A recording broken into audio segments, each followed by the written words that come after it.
Hello and welcome to the Empowerment Series. Today I want to share with you something I've been thinking about. What is the single most important thing that government can do to support or enhance the lives of families that raises children with special needs or disabilities?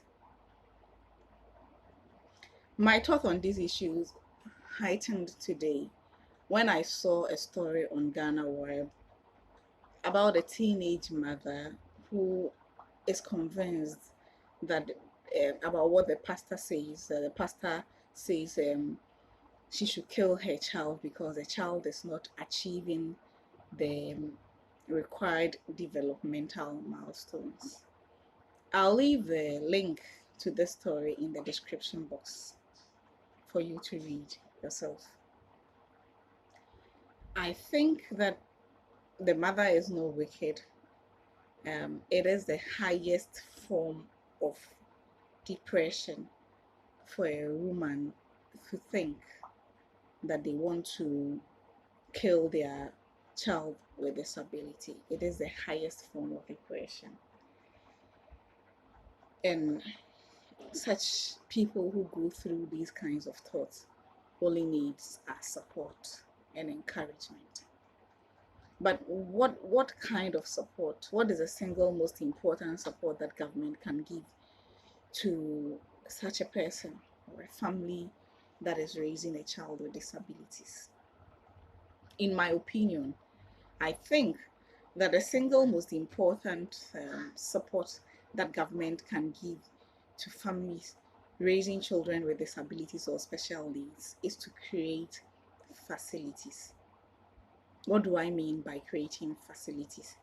I do not mean that government needs to invest into buildings and other things to create these facilities. No.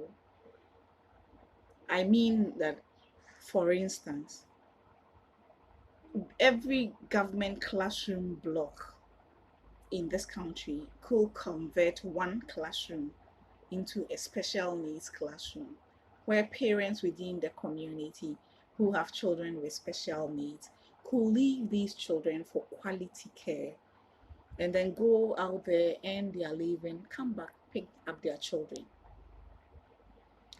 Um, this requires some level of commitment, some level of training people to care for these children, not necessarily specialists.